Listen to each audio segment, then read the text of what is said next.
मैं हूं विवेक और आप देख रहे हैं एक्सप्लेन ऑल। तो यार पिछले एपिसोड में हमने देखा था कि किस तरह से मौत से बचने के लिए आयरन माइकल जो है वो एक कोने की दीवार में जाके खड़ा हो जाता है। उसके बाद वो फाइटिंग स्टैंस में भी आ जाता है। हमें लगता है कि अब वो उनका सामना कर लेगा, लेकिन मौत कहते हैं कि यही तुम्हारी सबसे बड़ी गलती साबित हुई है। तो यार अगले एपिसोड के बारे में बात करने से पहले मैं आपको बता दूं कि मैंने और भी बहुत सारी वीडियोस बनाई हैं, उसमें बहुत सारे एपिसोड को एक्सप्लेन किया है, तो इसलिए पहले उन्हें देख लीजिए वरना आपको ये वीडियो समझ नहीं आने वाली। तो एपिसोड की शुरुआत में हम देखते हैं कि मौत जो है उससे कहता है कि तुम्हारी सबसे बड़ी गलती है। उसके बाद वो तीनों के तीनों उसे बिना वक्त गवाए मारना शुरू कर देते हैं। वो आयरन माइकल को सच में बहुत ज्यादा मार देते हैं। उसके बाद आयरन माइकल डाउन होकर जमीन में बैठ जाता है। इसके बाद जो है उनमें से एक उसे पकड़ लेता है। उसके बाद उनका मेन मूव शुरू होता है।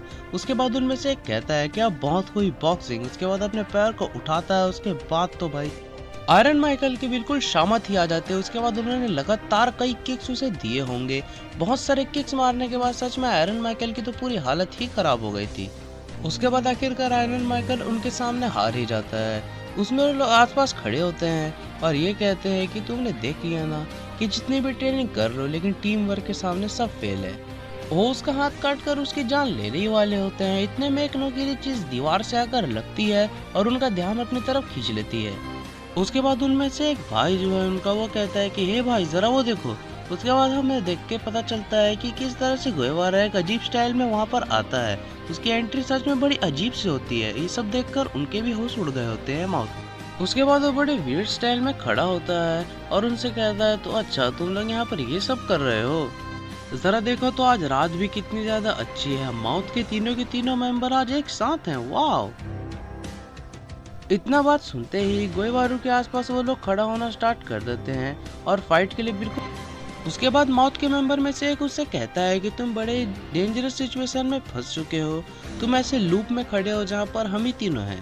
हम चाहे तो तुम्हें अपने पैरों के नीचे आसानी से कुचल सकते हैं। उसके बाद उनमें से एक चुटकी बजाता है और वो लोग गोएवारू को मारना शुरू कर देते हैं। लेकिन वो जैसे ही मारते हैं उससे पहले हम देखते हैं कि गोएवारू उन पर सुसु करना स्टार्ट कर देता है। ये सब देखकर वो सच में सोच में पड़ जाती है कि आखिर ये सब हो क्या रहा है, ये कर क्या रहा है। तब हम देखते हैं कि गोएवारू अपने चारों तरफ एक गोल सा निशान बना देता है अपने यूरिन से। उसके बाद इतना सारा सुसु करने के बाद वो कहता है कि अब मुझे अच्छा लग रहा है।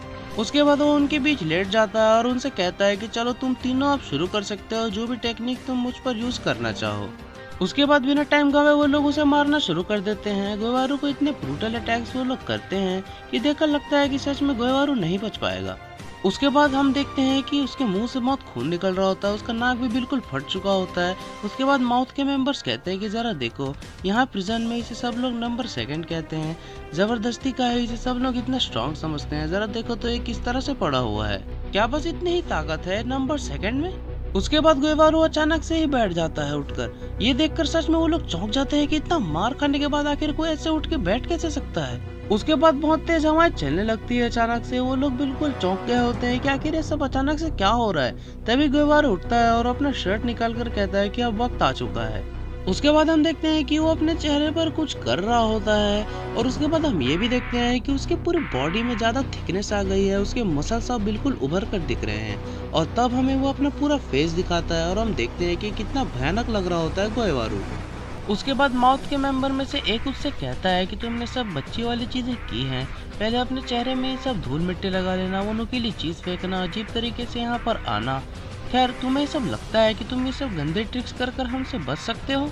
उसके बाद हम देखते हैं कि माउथ के मेंबर्स अपना फाइटिंग स्टैंस लेने लगते हैं। उनमें से एक उछलकर दीवार के ऊपर जाकर टिक जाता है और आजू बाजू दूसरे लोग खड़े हो जाते हैं। फिर वो लोग गोएवारू से कहते हैं कि तुम एक पिरामिड में कैद हो चुके हो, अब तुम खुद ही सोचो तुम अपने आप को कैसे बचाओगे। इतना कहते ही वो लोग वार करना शुरू कर देते हैं। लेकिन गोएवारू तभी अचानक से घूमता है और उनमें से एक को इतना कस के घूंसा मारता है कि उसकी सच में हालत ही खराब हो जाती है। उसके सारे दांत टूट जाते हैं, यहाँ तक कि उसके आंख से भी बिल्कुल खून आ जाता है। उसके बाद वो हवा में उड़ते हुए अपने ऊपर लटके हुए भाई की तरफ पहुंच जाता है। हम देखते हैं कि वो कितना भयानक नजारा होता है। उसके बाद वो जमीन में गिर जाता है। उसके बाद उसका दूसरा भाई जो नीचे खड़ा था वो ये सब देखकर डर जाता है। उसकी पैंट में सुसु निकल जाती है और वो तुरंत ही दौड़ते हुए वहां से भाग जाता है। उसके बाद जो दीवार में चढ़ा हुआ था वो भी नीचे गिर जाता है। उसके बाद गोएवारू उससे कहता है कि हे जरा देखो, तुम अपने आप ही नीचे आ गए। उसके बाद वो उसे छोड़कर चला जाता है। उसके बाद अपना हालत ठीक करके गोएवारू एक उसके पास खड़े पुलिस ऑफिसर से कहता है कि यहाँ पर थोड़ी गंदगी हो गई है, इसे साफ कर देना। हम देखते हैं कि उनके रूम में आयरन माइकल गियोवरा का शुक्रिया कर रहा होता है कि उसकी जान बचाने के लिए। खैर गियोवरा उसके बाद कहता है कोई बात नहीं, तुम मेरे भाई जैसे हो, हम दोनों एक ही सेल में रहते हैं। वो भी कहता है कि मुझे सच में खुशी है कि भगवान ने मुझे तुम्हारे साथ इस सेल में डाला। खैर अब रात बहुत हो गई है, जाओ सो जाओ मेरे भाई। तब हम देखते हैं कि बाकी जमीन में बैठा होता है और गुएवरा से कहता है कि गुएवरा तुम ओलिवा के खिलाफ फाइट जीतो या ना जीतो इससे कोई फर्क नहीं पड़ता, लेकिन मैं चाहता हूँ कि बाकी के इतना कहने से पहले ही गुएवरा कह देता है कि नहीं, मैं तुम्हारा बॉयफ्रेंड नहीं बनना चाहता। ये सब सुनकर बाकी एकदम चौंक जाता है। वो बोलता है कि मेरा मतलब ये नहीं था यार। उसके बाद गुएवरा बाकी से कहता है कि मैं तुम्हारा बॉयफ्रेंड तो नहीं बन सकता, लेकिन अगर तुम चाहते हो कि मैं लड़ूं तुमसे तो चलो हम यहीं पर शुरुआत करते हैं। ये सुनकर बाकी सच में चौंक जाता है। लेकिन हम तभी देखते हैं कि दरवाजे पर कोई दस्तक देता है और तब हमें पता चलता है कि वो बिस्कुट ओलिवा है। वो कहता है कि ओ गुएवरा तुम यहाँ पर हो, लेकिन उसके बाद तभी हम देखते हैं कि डोर अचानक से मुड़ने लगता है। ओलिवा और बाहर से ताकत लगा रहे होते हैं, वो डोर बिल्कुल टेढ़ा होने लगता है। वहाँ पर एकदम डर का और खामोशी का माहौल हो जाता है। हम देखते हैं कि ओलिवर पूरा गेट को ही लेकर अपने साथ आ गए हैं, जो कि एक प्रिजन का इतना मोटा गेट है। और वो उससे मिलकर कहता है कि हे गुएवरा कैसे हो, तुम अच्छे लग रहे हो। खैर अगर मैं तुम्हें बताऊं तो मैंने तुम्हारे बारे में थोड़ी सी इन्फॉर्मेशन निकलवाई है और मुझे पता चला है कि तुमने बचपन में ही खुद की एक पूरी कंट्री ही बना डाली थी। ये सच में बहुत बड़ी बात है इतने बचपन के लिए। मुझे कुछ खास याद तो नहीं है, जब मैं छोटा था तब कुछ टॉफीज को खाया करता था और योयो से अपने खेला करता था, लेकिन जैसे जैसे मैं बड़ा हुआ मैंने अपने योयो से खेलना बंद कर दिया और टॉफीज भी खाना छोड़ दिया। उसके बाद गुएवारू भी कहता है कि हाँ मैंने भी बचपन में बहुत कार्ड कलेक्ट की हैं, उसके बाद कुछ खिलौनों से भी खेले हैं, लेकिन फिर भी बड़े होते होते मेरा भी मन उन सब से हट गया।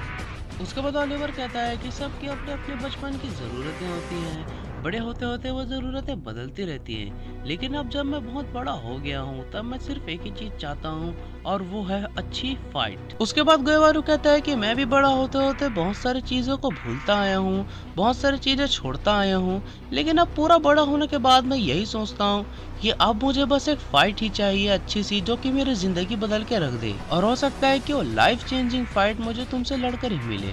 इसके बाद ओलिवर तुरंत उससे कहता है कि मुझे पता नहीं, लेकिन मुझे ये जरूर लगता है कि तुम हारने वाले हो। उसके बाद गुएवारू उससे पूछता है क्या मैं पूछ सकता हूँ कि तुम किस चीज के लिए लड़ते हो? बोला मैं तो अपने आइलैंड और अपने लोगों के लिए लड़ता हूँ।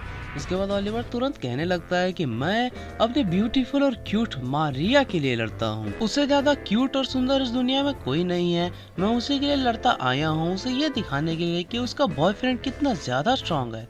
इतना सुनते ही गुएवारू का दिमाग थोड़ा सा खसकने लगता है और वो फाइट करने के लिए आगे बढ़ता ही होता है कि तभी अचानक से उन दोनों के बीच बाकी आ जाता है। वो दोनों ये सब देखकर बिल्कुल चौंक जाते हैं और ये सोच रहे होते हैं कि आखिर बाकी ये सब कर क्या रहा है। उसके बाद बाकी गुस्से से उन दोनों को कॉलर पकड़ लेता है और उनसे कहता है कि आखिर तुम ये सब कर क्या रहे हो, तुम्हें लड़ने का मौका मिला है तो तुम्हें लड़ना चाहिए ताकि तुम दोनों में से कोई जल्दी से जीते और आगे मैं भी उससे लड़ पाऊँ। तभी हम देखते हैं कि बाकी अपनी बात पूरी कर भी नहीं पाया होता है, तभी ये दोनों गुस्से में उससे इतनी जोर से हाथ मारते हैं कि वो सेल के बाहर जाके गिरता है और बहुत जोर से लोहे से टकरा जाता है और बेहोश हो जाता है। ओलिवर कहता है कि आखिर ये बाकी करना क्या चाहता था। उसके बाद गुएवरा कहता है कि हानो ब्लड का कमाल है, उसे जलन हो रही थी कि हम दोनों की फाइट होने वाली है और उसकी नहीं।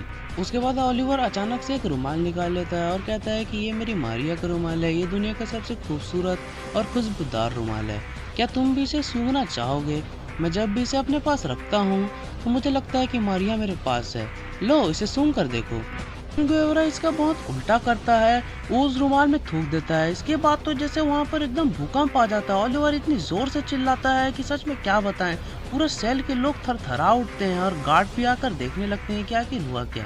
उसके बाद ओलिवर रोते रोते तुरंत ही वहाँ से भाग जाता है। उसके बाद हम देखते हैं कि बाकी चित पड़ा होता है और गुएवारू कहता है क्यों, अब इसमें वो खुशबू रही कि नहीं, और यहाँ पर वो एपिसोड खत्म हो जाता है। खैर आज के लिए बस इतना ही। वीडियो को लाइक करें, चैनल को सब्सक्राइब करें, हम आगे भी और ऐसी वीडियोस लाते रहेंगे। Love you all, I am out.